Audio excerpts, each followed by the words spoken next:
नमस्कार दोस्तों, डेट है आज की 4 जुलाई 2020 और स्वागत है आपका एडिटोरियल डिस्कशन में। आज हमें 3 इश्यूज डिस्कस करने हैं। सबसे पहले हम इंडियन एक्सप्रेस का आर्टिकल डिस्कस करेंगे प्लास्टिक वेस्ट से संबंधित। दूसरे नंबर पर हम इकोनॉमिक्स टाइम्स का आर्टिकल डिस्कस करेंगे रेलवेज के प्राइवेटाइजेशन से संबंधित।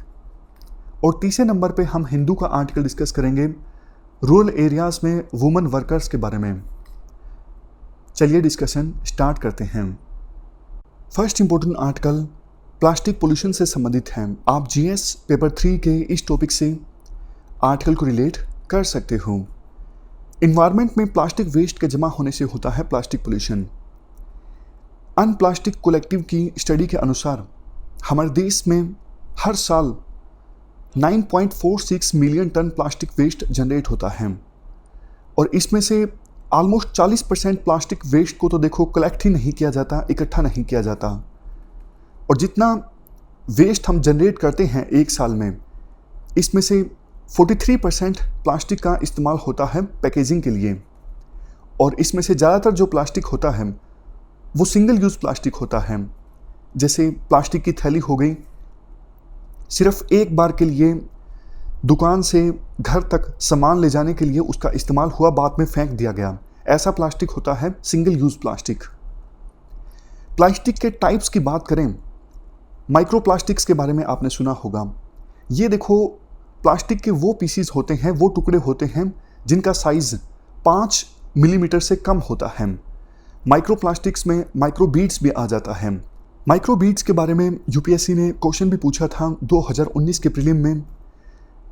माइक्रो बीड्स देखो वो सॉलिड पार्टिकल्स होते हैं जिनका साइज 1 मिलीमीटर से कम होता है। माइक्रो बीड्स का इस्तेमाल किया जाता है कॉस्मेटिक्स प्रोडक्ट्स में और पर्सनल केयर प्रोडक्ट्स में। माइक्रो बीड्स से देखो बहुत नुकसान होता है। माइक्रो बीड्स हमारे सीवरेज में बहकर नदियों में पहुंच जाते हैं, समुद्र में पहुंच जाते हैं और मैरीन एनिमल्स इनको कंज्यूम कर लेते हैं। उनके हेल्थ पर काफ़ी असर पड़ता है। इसलिए समय समय पर एक्सपर्ट्स ये मांग उठाते रहते हैं कि पर्सनल केयर प्रोडक्ट्स में माइक्रो बीड्स का इस्तेमाल बंद होना चाहिए। बट देखो एक दिक्कत ये है, पर्सनल केयर प्रोडक्ट्स में हम माइक्रो बीड्स के इस्तेमाल को बंद भी कर दें तो जो बड़े प्लास्टिक के टुकड़े होते हैं समय के अनुसार उनका टियर एंड वियर होता है। मतलब बाहर खुले में प्लास्टिक रखा हुआ है, डेली सूर्य की किरणें पड़ती हैं, आंधी तूफान ये सब झेलते हैं तो टूट फूट हो जाती हैं उन प्लास्टिक के टुकड़ों में, वो भी छोटे छोटे पीसीज में बदल जाते हैं। तो ऐसे माइक्रो बीड्स को कैसे टैकल किया जाए, ये एक चुनौती है। इसके बाद सिंगल यूज़ प्लास्टिक की हम बात कर चुके हैं। इनको सिर्फ एक बार के लिए इस्तेमाल किया जाता है, बाद में इनको फेंक दिया जाता है। जैसे बिस्लरी की बोतल आप खरीदते हो या फिर प्लास्टिक की थैली। इंडिया ने देखो ये कमिटमेंट की है कि 2022 से पहले हम सिंगल यूज़ प्लास्टिक को ख़त्म कर देंगे। ऐसा इंडिया ने वादा किया है, कमिटमेंट की है। अगर देखो हम प्लास्टिक वेस्ट से होने वाले नुकसान की बात करें, सबसे पहले बात आती है इकोनॉमिक लॉसेस की। आपने देखा होगा कई नदियों के किनारे में या फिर बीच पर बहुत ज़्यादा प्लास्टिक इकट्ठा हो जाता है, तो ऐसी जगहों पर लोग जाते नहीं हैं, टूरिज्म इंडस्ट्री प्रभावित होती है। ये सबसे पहला पॉइंट है। दूसरा पॉइंट, इम्प्लीकेशंस फॉर एनिमल्स। आपने इस प्रकार की खबरें काफ़ी सुनी होंगी कि गाय के पेट से 10 किलोग्राम प्लास्टिक निकला, प्लास्टिक की थैलियाँ निकली। तो देखो चाहे अनचाहे काफ़ी बार एनिमल्स प्लास्टिक को कंज्यूम कर लेते हैं। इससे उनकी सेहत पर काफ़ी ज़्यादा प्रतिकूल असर पड़ता है और सबसे ज़्यादा एडवर्स इम्पैक्ट पड़ता है मैरीन एनिमल्स पर। समुद्र में बहुत बार जो मैरीन एनिमल्स हैं वो प्लास्टिक वेस्ट में फंस के रह जाते हैं, बाहर निकलना उनके लिए मुश्किल हो जाता है। काफ़ी बार ऐसा होता है वो प्लास्टिक वेस्ट को कंज्यूम कर लेते हैं, जो हार्मफुल केमिकल्स हैं उनसे उनकी सेहत पर बुरा असर पड़ता है। और काफ़ी बार जैसा हमने डिस्कस किया, जैसे गायें प्लास्टिक को कंज्यूम कर लेती हैं, जो मैरीन एनिमल्स हैं वो भी काफ़ी ज़्यादा प्लास्टिक को कंज्यूम कर लेते हैं और इससे उनकी सेहत खराब हो जाती है। उनके जो वाइटल ऑर्गन्स हैं वो काम करना बंद कर देते हैं। इसके बाद बात करें हम ह्यूमन हेल्थ की। ह्यूमन हेल्थ पर भी प्लास्टिक का बहुत ज़्यादा नेगेटिव इम्पैक्ट पड़ता है। प्लास्टिक देखो काफ़ी बार हमारी फूड चेन में एंटर कर जाता है और उनसे जो केमिकल्स रिलीज होते हैं, जैसे ये कुछ केमिकल्स के एग्जाम्पल दिए हुए हैं, बिस्फिनोल ए, पैथेलेट्स, इनसे हमारी हेल्थ पर काफ़ी बुरा असर पड़ता है। जेनेटिक डिसऑर्डर्स हो सकते हैं और कई तरह के हार्मोनल डिसऑर्डर्स भी हो सकते हैं। इसके अलावा देखो प्लास्टिक वेस्ट की वजह से काफ़ी तरह का पोल्यूशन होता है। Land pollution, soil pollution, water pollution और इवन धरती के नीचे का जो ग्राउंड वाटर है वो भी पोल्यूट हो जाता है प्लास्टिक की वजह से। काफ़ी बार प्लास्टिक के जमा होने की वजह से जो नदी है वो ब्लॉक हो जाती है, इसकी वजह से बाढ़ आती है, सीवरेज ब्लॉक हो जाता है। तो इस प्रकार के देखो अनेकों नुकसान होते हैं प्लास्टिक पोल्यूशन की वजह से। हमने इस प्रकार से कुछ बेसिक्स डिस्कस कर लिए कि प्लास्टिक पोल्यूशन होता क्या है, कैसे नुकसान होता है। अब आते हैं हम आज के आर्टिकल की तरफ। देखो पहले वर्ल्ड में प्रयास किया जा रहा था प्लास्टिक पोल्यूशन से निपटने के लिए, लेकिन जैसे ही कोविड-19 की महामारी आई है उन प्रयासों को धक्का पहुंचा है और प्लास्टिक पहले से भी ज़्यादा जनरेट होगा, ऐसा राइटर के द्वारा बोला जाता है। क्वेश्चन उठता है कैसे? क्योंकि देखो अभी ज़्यादा फोकस कोविड-19 की महामारी से निपटने में है, तो बहुत ज़्यादा मास्क जनरेट हो रहे हैं, बहुत ज़्यादा ग्लोव्स को प्रोड्यूस किया जा रहा है इस महामारी से निपटने के लिए। इवन देखो वैसे भी जैसे मान लीजिए पहले मॉल में कोई जाता था तो अपना थैला लेके वो मॉल में जा सकता था सामान लेने के लिए, लेकिन अब इन्फेक्शन का खतरा है तो बाहर का सामान जो है वो मॉल में ले जाने नहीं दिया जाता। इस प्रकार के अनेकों छोटे छोटे ऐसे पॉइंट्स हैं जिनसे ये साबित होता है कि प्लास्टिक वेस्ट अब पहले से ज़्यादा जनरेट होगा। जैसे एक और एग्जांपल है, इंडोनेशिया में रिसाइकलिंग इंडस्ट्री में पहले 63,000 लोग काम करते थे, उनकी जॉब चली गई। मतलब प्लास्टिक का जो रिसाइकल है इंडोनेशिया में पहले के अपेक्षाकृत कम होगा। इसके बाद राइटर ये बोलते हैं देखो प्लास्टिक एक प्रॉब्लम नहीं है, हमारे जीवन में बहुत सारी जगहों पर प्लास्टिक का इस्तेमाल होता है और आगे भी होगा। पूरी तरह से प्लास्टिक के यूज़ को आप ख़त्म नहीं कर सकते हो, बट प्रॉब्लम है सिंगल यूज़ प्लास्टिक। सिर्फ एक बार के लिए जो प्लास्टिक इस्तेमाल होता है वो प्रॉब्लम है, क्योंकि हमारी इतनी कैपेसिटी है नहीं कि हम इतने ज़्यादा प्लास्टिक को रिसाइकल कर सकें। तो हमें हमारे लाइफस्टाइल में चेंज लाना होगा, हमारे बिहेवियर में बदलाव लाना होगा ताकि हम सिंगल यूज़ प्लास्टिक का इस्तेमाल कम से कम करें। और बहुत बार आपने देखा होगा लोग बोल देते हैं कि प्लास्टिक जो है वो एक इन्वायरमेंटल प्रॉब्लम है। देखो प्लास्टिक सिर्फ एक इन्वायरमेंटल प्रॉब्लम नहीं है, ये एक इकोनॉमिक अपॉर्चुनिटी भी है। मतलब कम प्लास्टिक का आप इस्तेमाल करोगे या फिर प्लास्टिक को आप रीयूज़ करोगे, रिसाइकल करोगे, इससे आप बहुत ज़्यादा पैसों की बचत कर सकते हो। एग्जाम्पल दिया जाता है उगांडा का। उगांडा में अभी देखो प्लास्टिक वेस्ट को मेल्ट करके फेस शील्ड डेवलप की जा रही हैं और उनका इस्तेमाल किया जा रहा है महामारी से निपटने के लिए, सेफ्टी पर्पजेज़ के लिए। सिंगापुर में एक स्टार्टअप ने स्टेनलेस स्टील के कप्स का इस्तेमाल करना स्टार्ट किया, बैम्बू बॉक्सेस का इस्तेमाल करना स्टार्ट किया। इनको देखो लुटाया जा सकता है, धोके सैनिटाइज करके रीयूज़ किया जा सकता है, तो इससे भी काफ़ी पैसों की बचत होती है। अगर देखो हम इंडिया की बात करें, वैसे तो सरकार ने काफ़ी सारे प्रयास किए हैं प्लास्टिक वेस्ट की समस्या को एड्रेस करने के लिए। जैसा देखो हमने आर्टिकल के शुरुआत में डिस्कस किया, इंडिया की कमिटमेंट ये है 2022 से पहले हम सिंगल यूज़ प्लास्टिक के इस्तेमाल को कर्ब कर देंगे। आपको याद होगा पिछले साल सरकार ने बहुत ज़्यादा फोकस किया था सिंगल यूज़ प्लास्टिक के वेस्ट को कम करने के लिए। प्लास्टिक की समस्या को एड्रेस करने के लिए सरकार 2016 में प्लास्टिक वेस्ट मैनेजमेंट रूल्स लेकर आई थी, जिन्हें बाद में अपडेट और अमेंड भी किया गया 2018 में। बट देखो प्रॉब्लम यही है, इनकी इफ़ेक्टिव इम्प्लीमेंटेशन नहीं हो पा रही है। अगर हमें प्लास्टिक पोल्यूशन की समस्या को एड्रेस करना है तो सभी नागरिकों को प्लास्टिक की सप्लाई चेन में अपना रोल प्ले करना होगा ठीक से। इसके लिए सरकार को और ज़्यादा जागरूकता पैदा करनी होगी। पिछले साल सरकार ने बहुत अच्छा प्रयास किया था।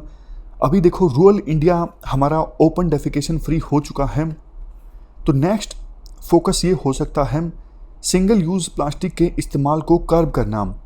अभी फ़िलहाल ग्रामीण इलाकों में वैसे ये दिखना स्टार्ट भी हो गया है। बहुत सारे गांव ऐसे हैं जहां पर अलग अलग वेस्ट को सेग्रीगेट करने की व्यवस्था की गई है ताकि प्लास्टिक को अच्छे से टैकल किया जा सके।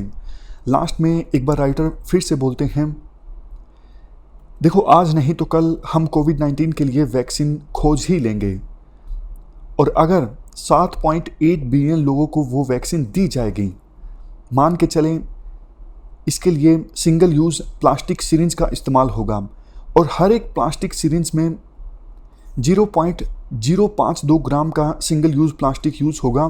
टोटल अगर हम सबको मिला दें तो हम 400 टन प्लास्टिक कंज्यूम कर लेंगे, इवन उस सिरिंज से जिसका इस्तेमाल होगा कोविड-19 से निपटने के लिए। तो आवश्यकता ये है हम इस महामारी के ख़त्म होने का इंतज़ार ना करें, अभी से प्रयास करना स्टार्ट कर दें ताकि प्लास्टिक पोल्यूशन आने वाले समय में बहुत ज़्यादा ना बढ़ जाए। यह हमने पूरा आर्टिकल डिस्कस किया प्लास्टिक पोल्यूशन से संबंधित। चलते हैं आगे। नेक्स्ट आर्टिकल इंडियन रेलवेज के प्राइवेटाइजेशन से संबंधित है। आप जीएस पेपर 3 के इस टॉपिक से आर्टिकल को रिलेट कर सकते हो। क्या कंटेस्ट है? देखो पिछले साल सरकार के द्वारा इंडियन रेलवेज को प्राइवेटाइज करने की जो प्रक्रिया है उसे स्टार्ट कर दिया गया था। सरकार ने ये साफ किया था कि हम ऑपरेशंस को प्राइवेटाइज नहीं करेंगे। मतलब ऐसा नहीं कि जो प्राइवेट प्लेयर्स हैं पूरी की पूरी ट्रेन चलाएंगी, ऑपरेशंस सरकार के पास ही रहेंगे। इवन जो ट्रेन्स प्राइवेट प्लेयर्स के द्वारा चलाई जाएंगी उनको ड्राइवर्स और गार्ड्स वगैरह भी रेलवे ही उपलब्ध करवाएगा। तो क्वेश्चन उठता है फिर प्राइवेटाइजेशन ऑफ रेलवेज कैसे हुआ? देखो कुछ जो ऑपरेशंस हैं वो आउटसोर्स कर दिए जाएंगे सरकार के द्वारा। सरकार बोलेगी पूरा ट्रेन आप चलाइए, सारा ट्रेन का टाइमिंग वगैरह सब कुछ आप डिसाइड कीजिए, हमारे साथ कोऑर्डिनेशन के साथ आप इंश्योर कीजिए ट्रेन टाइम पे चले। ट्रेन के अंदर जो मुसाफिर हैं उनको खाना आप दीजिए, इवन टिकट्स वगैरह भी आप ही बुक कीजिए। सारा ट्रेन का ये वाला जो ऑपरेशन है वो आप देखिए, ट्रेन के चलने वाला ऑपरेशन है वो हम देखेंगे, क्योंकि देखो ट्रैक तो सेम है ना, उस ट्रैक पे दूसरी ट्रेन्स भी चलेंगी। तो प्राइवेट प्लेयर्स अपनी मर्जी से ट्रैक पे ट्रेन नहीं चला सकते, उनको रेलवेज के साथ कंसल्ट करना ही होगा, कहीं कोऑर्डिनेशन में दिक्कत ना आ जाए। इसलिए रेलवे ऑपरेशन रनिंग वाला जो पार्ट है वो आउटसोर्स नहीं करना चाहती है। तो पिछले साल सरकार ने ये प्रक्रिया स्टार्ट कर दी थी। अब 1 जुलाई से सरकार ने डिटेल्स जारी कर दी हैं 109 रूट्स की, जिन पर 151 ट्रेन्स चलाने के लिए प्राइवेट प्लेयर से एप्लीकेशन मांगी गई है, रिक्वेस्ट फॉर क्वालिफिकेशन मांगी गई है। विभिन्न प्राइवेट प्लेयर्स जब अप्लाई करेंगे तो उनकी एप्लीकेशंस की स्क्रीनिंग होगी, उसके बाद डिसाइड किया जाएगा कि कौन से रूट पर कौन सी जो ट्रेन चलाने की अनुमति किस प्राइवेट प्लेयर को दी जाए। काफ़ी सारे प्राइवेट प्लेयर्स आगे आए हैं, जैसे अडानी, इवन टाटा की जो इंफ्रास्ट्रक्चर वाली कंपनी है वो भी आगे आई है, एसएल ग्रुप जो है वो आगे आया है। लेकिन देखो इसको लेके बहुत सारे लोग विरोध भी कर रहे हैं। कई सारे लोगों का कहना है सरकार इंडियन रेलवेज को कॉर्पोरेटाइज कर सकती थी, जैसे पीएसयूज चलते हैं, लेकिन प्राइवेटाइज नहीं करना चाहिए सरकार को। तो एक बार हम डिस्कस कर लेते हैं रेलवेज को प्राइवेटाइज करने का फ़ायदा क्या होगा और डिसएडवांटेज क्या हो सकते हैं। सबसे पहले बात करते हैं आवश्यकता क्या है इंडियन रेलवेज को प्राइवेटाइज करने की। एक तो देखो सरकार को अभी काफ़ी ज़्यादा पैसों की आवश्यकता है रेलवेज के इंफ्रास्ट्रक्चर को मॉडर्नाइज करने के लिए, बट इतना पैसा सरकार के पास है नहीं। इसलिए सरकार चाहती है कि कुछ ऑपरेशंस को अगर प्राइवेटाइज किया जाएगा, उनकी आउटसोर्सिंग की जाएगी, इससे इंडियन रेलवेज में इन्वेस्टमेंट आएगी। अब तो देखो महामारी के कारण पैसा सरकार के पास और भी ज़्यादा कम है, इसलिए सरकार और भी ज़्यादा तेज़ी से काम कर रही है रेलवेज को प्राइवेटाइज करने के लिए। दूसरा, क्वालिटी ऑफ सर्विसेज को लेके भी जनता की अक्सर शिकायत रहती है। ट्रेन्स के अंदर जो सर्विसेज प्रोवाइड की जाती हैं वो काफ़ी लो क्वालिटी की होती हैं, कैटरिंग अच्छी नहीं होती, खाना अच्छा नहीं होता, इसके बाद बहुत सारी ट्रेन्स देरी से चलती हैं और नंबर ऑफ एक्सीडेंट्स भी काफ़ी ज़्यादा होते हैं। वैसे मुझे एक बात ये नहीं समझ में आती, सरकार कहती है कि ट्रेन के चलने संबंधित जो ऑपरेशंस हैं वो तो सरकार ही चलाएगी। इवन कुछ ट्रेन्स को चलाने की जिम्मेदारी प्राइवेट प्लेयर्स को दी भी गई तो उनको ड्राइवर और गार्ड सरकार ही प्रोवाइड करेगी और लोकल लेवल पे जो कोऑर्डिनेशन होता है वो भी सरकार ही करेगी। तो फिर थोड़े बहुत ऑपरेशंस को प्राइवेटाइज करने से एक्सीडेंट कैसे रुक जाएंगे या फिर ट्रेन समय पर चलने कैसी स्टार्ट हो जाएंगी? मतलब सोचने वाली बात है ना।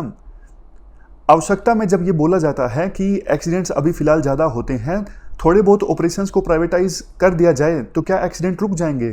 क्योंकि प्राइवेट प्लेयर्स का तो एक्सीडेंट रोकने में कोई रोल होगा नहीं ना। हो सकता है कि सरकार कुछ और क्लैरिफाई करे, लेकिन अभी थोड़ा सा कन्फ्यूजन है। पता नहीं आर्टिकल में ये चीज़ क्यों लिख रखी है कि एक्सीडेंट्स अभी ज़्यादा होते हैं। रुकेंगे नहीं ना, प्राइवेटाइज करने से एक्सीडेंट्स नहीं रुकेंगे, क्योंकि ट्रेन के चलने संबंधी जो ऑपरेशंस हैं वो तो उसके बाद भी सरकार ही हैंडल कर रही होगी ना। इसके बाद देखो, वैसे एक आवश्यकता ये भी है, रेवेन्यू काफ़ी कम प्राप्त होता है सरकार को, खास करके पैसेंजर ट्रेन्स के चलने से। प्राइवेट प्लेयर्स अपने हिसाब से ट्रेन्स को चलाएंगे, अच्छी फैसिलिटीज़ देंगे, तो फिर वो थोड़ा किराया बढ़ा भी सकेंगे। जनता के पास चॉइस होगी, चॉइस जब होगी तो कंपटीशन ज़्यादा होगा और फैसिलिटीज़ भी अच्छी होंगी। एडवांटेजेस ये होंगे, इंफ्रास्ट्रक्चर इंप्रूव होगा। अगर देखो विभिन्न प्लेयर्स के बीच कंपटीशन होगा तो प्राइसेस भी कम हो जाएंगे धीरे धीरे। अब वही बात फिर आ गई, सिक्योरिटी इंप्रूव होगी, ट्रेन के अंदर सिक्योरिटी इंप्रूव होगी, अच्छे उपकरण जो हैं वो इंस्टॉल किए जा सकते हैं। बट बाहर की जो सिक्योरिटी है वो तो रेलवेज के पास ही रहेगी ना। जैसे लोकल ट्रैक है, लोकल ट्रैक को समय समय पर चेक किया जाता है रेलवे कर्मचारियों के द्वारा, तो वो तो रेलवे कर्मचारी ही चेक करते रहेंगे। इनमें तो प्राइवेट प्लेयर्स का रोल कुछ नहीं होगा। हाँ, ट्रेन के अंदर जो हैं कैसी फैसिलिटीज़ होंगी सेफ्टी संबंधित, उन पर कंट्रोल होगा प्राइवेट प्लेयर्स का। उसके बाद बेटर टेक्नोलॉजिकल इनोवेशन, ज़्यादा अच्छे से इनोवेशन आ सकेगी, ये भी एक एडवांटेज होगा। डिसएडवांटेज भी काफ़ी ज़्यादा हो सकते हैं। अभी देखो, कुछ ही रूट्स पर प्राइवेट प्लेयर्स को इजाज़त दी जाएगी, सभी रूट्स पर नहीं दी जाएगी। और प्राइवेट प्लेयर्स अगर फैसिलिटी ज़्यादा देंगे तो वो किराया भी ज़्यादा रखेंगे, तो हो सकता है कि बहुत सारे लोग उन ट्रेनों को एक्सेस ना कर पाएँ, किराया इतना ज़्यादा बढ़ जाए। नेक्स्ट इशू है अकाउंटेबिलिटी का। अभी तो देखो, ट्रेन का कोई एक्सीडेंट हो जाता है, कोई दूसरा इशू आता है, तो अकाउंटेबिलिटी सरकार की होती है। लेकिन प्राइवेट प्लेयर्स जब ट्रेन को चलाएंगे तो अकाउंटेबिलिटी फिक्स करना थोड़ा सा मुश्किल हो जाएगा, ऐसा आर्टिकल में कहा जाता है। उसके बाद इम्पैक्ट ऑन द इकोनॉमी। अभी देखो, ट्रेन का किराया काफ़ी ज़्यादा कम होता है, तो लोग ज़्यादा यात्रा करते हैं एक स्थान से दूसरे स्थान पर, इससे इकोनॉमिक एक्टिविटीज़ ज़्यादा होती हैं। बट किराया बढ़ने पर कम लोग रेलवेज़ को एक्सेस कर पाएंगे, तो इससे इकोनॉमिक एक्टिविटीज़ पर असर पड़ सकता है। नेक्स्ट पॉइंट ये है, चीज़ें देखो कॉम्प्लिकेट हो सकती हैं। मतलब ट्रेन के चलने से संबंधित ऑपरेशन सरकार के पास, बाकी प्राइवेट प्लेयर्स के पास, तो थोड़ा सा ऑपरेशंस में कॉम्प्लेक्सिटी आ सकती है अगर सरकार ठीक से मैकेनिज्म नहीं इस्टेब्लिश कर पाई। कंक्लूजन में ये कहा जा सकता है, सरकार अभी सिर्फ कुछ ही ऑपरेशंस को आउटसोर्स करने की कोशिश कर रही है, इससे ज़्यादा फायदा नहीं होगा। लेकिन हाँ, सरकार की शुरुआत अच्छी है, शुरुआती लेवल पर कुछ चीज़ों को आउटसोर्स करके पता लग जाएगा कैसा रिस्पॉन्स आता है, और इसके बाद सरकार और ज़्यादा रेलवेज़ के प्राइवेटाइजेशन की तरफ आगे बढ़ सकती हैं। तो ये हमने पूरा आर्टिकल डिस्कस किया रेलवेज़ के प्राइवेटाइजेशन से संबंधित। चलते हैं आगे। Next article rural women workers से संबंधित है। आप जीएस पेपर 1 के इस टॉपिक से आर्टिकल को रिलेट कर सकते हो। शुरुआत में आर्टिकल में बोला जाता है, देखो कोविड-19 महामारी के कारण पूरे देश में लॉकडाउन लगा, इससे बहुत सारे लोगों ने अपनी जॉब खो दी। लेकिन अभी कोई ऐसा ऑफिशियल स्टैटिस्टिक्स नहीं है जो ये बताता हो वुमेन वर्क पर स्पेशली क्या असर पड़ा है इस लॉकडाउन का। आर्टिकल में कहा जाता है, इस महामारी के कारण वुमेन वर्कर्स पर मैन वर्कर्स के अपेक्षा कर ज़्यादा असर पड़ा है।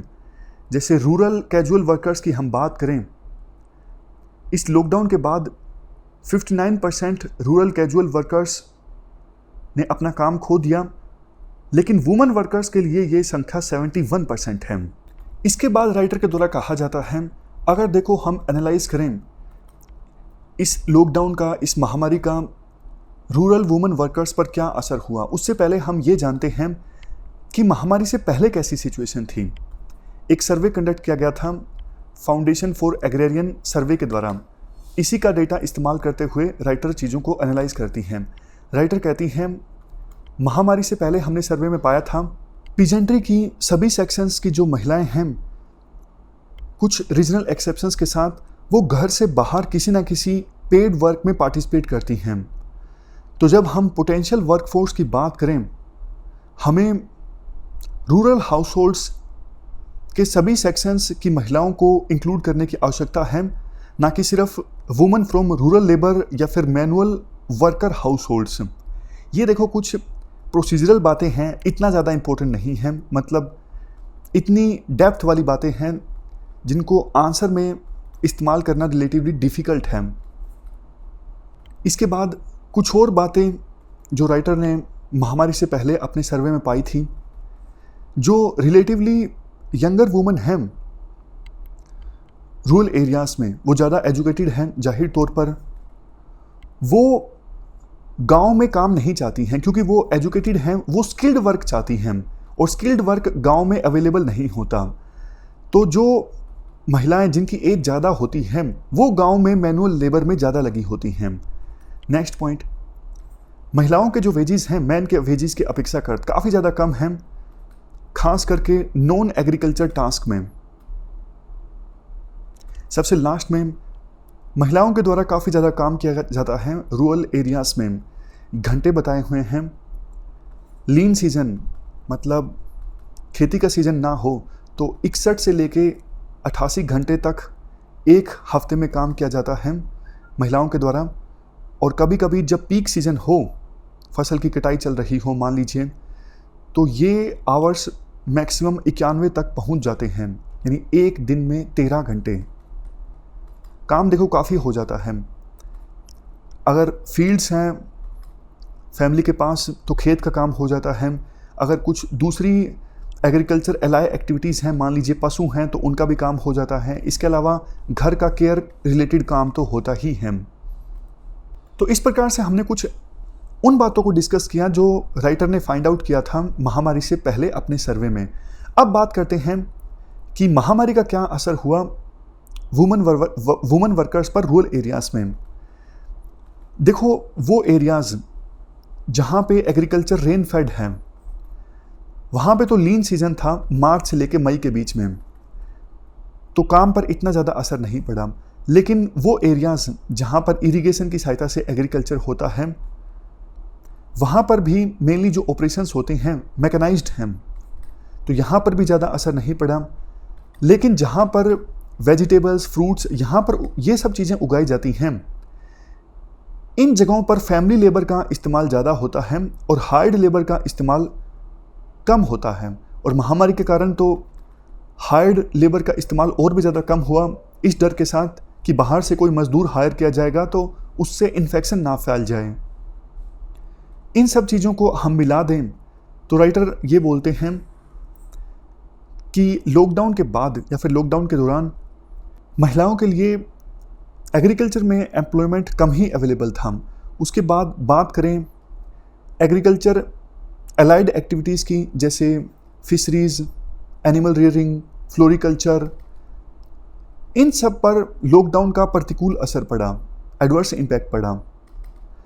देखो, किसी भी हाउस होल्ड में अगर एनिमल्स हैं, चाहे वो दूध वाले एनिमल्स हों या फिर चिकन्स हों, गोट्स हों, महिलाओं का रोल रहता ही रहता है उन एनिमल्स की रियरिंग में। लेकिन लॉकडाउन के कारण दूध की जो डिमांड है वो 25% तक कम हो गई। कम दूध बिका, कम प्राइस में बिका, तो इसकी वजह से पूरे देश में महिलाओं की इनकम पर एडवर्स इम्पैक्ट पड़ा, क्योंकि बहुत सारी महिलाएं ज़्यादातर इन कामों में लगी हुई होती हैं, जैसे दूध बेचना। इसके अलावा देखो, मनरेगा स्कीम में महिलाओं को रिजर्वेशन दिया गया है, लेकिन लॉकडाउन के दौरान ये स्कीम पूरी तरह से बंद हो गई थी, अब धीरे धीरे फिर से स्टार्ट हुई हैं। Even non agriculture jobs, for example construction sites, ईंट भट्टा, petty stores, eateries, local factories, ये भी पूरी तरह से बंद हो गई, महिलाओं को काम नहीं मिला। लॉकडाउन के पहले महीने में देखो नॉन एग्रीकल्चर एम्प्लॉयमेंट महिलाओं के लिए पूरी तरह से कोलैप्स हो गया, जबकि दूसरी तरफ गवर्नमेंट स्कीम्स में जो महिलाएं काम करती हैं, जैसे anganwadi workers, mid day meal scheme में कुक्स या फिर आशा वर्कर्स, इन्होंने इस महामारी से निपटने में काफ़ी अच्छा रोल प्ले किया और अभी भी कर रही हैं। फ्रंटलाइन पर काम कर रही हैं आशा वर्कर्स, लेकिन उनको फिर भी वर्कर नहीं रिकॉग्नाइज किया जाता, उनको रेगुलर वेज नहीं दिए जाते। इसके बाद देखो राइटर कहती हैं पेड वर्क तो महिलाओं के लिए कम हो गया, लेकिन अनपेड वर्क बहुत ज़्यादा बढ़ गया। चूँकि देखो लॉकडाउन था तो बच्चे भी घर पर थे, बूढ़े भी घर पर थे, इसकी वजह से क्या हुआ, महिलाओं का जो काम था वो बहुत ज़्यादा बढ़ गया, केयर वाला। ये एक अनपेड वर्क है। इसके बाद लास्ट में राइटर के द्वारा कुछ सजेशन दिए जाते हैं, जैसे देखो हेल्थ इंफ्रास्ट्रक्चर को एक्सपेंड किया जाए। जो महिलाएं ऑलरेडी बहुत इंपॉर्टेंट रोल प्ले कर रही हैं हेल्थ इंफ्रास्ट्रक्चर में, जैसे आशा वर्कर्स, उनको फेयर वेज दिए जाएं और उनको एज ए वर्कर रिकॉग्नाइज किया जाए। रूरल इंफ्रास्ट्रक्चर को एक्सपेंड किया जाए ताकि महिलाएं ईजी और सेफ ट्रांसपोर्ट को एक्सेस कर सकें अपने घर से वर्क प्लेसेस पर जाने के लिए। मनरेगा स्कीम को एक्सपेंड किया जाए। इसके अलावा महिलाओं को स्किल्ड ऑक्यूपेशन में काम करने का मौका दिया जाए, स्किल प्रोवाइड करके। लास्ट में एक और सजेशन है, देखो ये महामारी इतना जल्दी नहीं जाएगी और जो घर के छोटे बच्चे या फिर बुजुर्ग हैं उनको ज़्यादा सावधान रहने की आवश्यकता है इस बीमारी से, वो ज़्यादा घर पर रहेंगे। सरकार क्या कर सकती है, महिलाओं के बर्डन को कम करने के लिए हॉट मील प्रोवाइड कर सकती हैं बुजुर्गों को और छोटे बच्चों को। वैसे भी छोटे बच्चों में न्यूट्रिशन की समस्या को एड्रेस करने के लिए ये ज़रूरी है। अगर ऐसा होता है तो महिलाओं का बर्डन काफ़ी ज़्यादा कम हो जाएगा और वो वर्क प्लेसेस पर काम कर सकेंगी। ये हमने पूरा आर्टिकल डिस्कस किया रूरल एरियाज़ में वुमेन वर्कर्स से संबंधित। हमारी आज की इस डिस्कशन में इतना ही है। Thank you very much for discussion.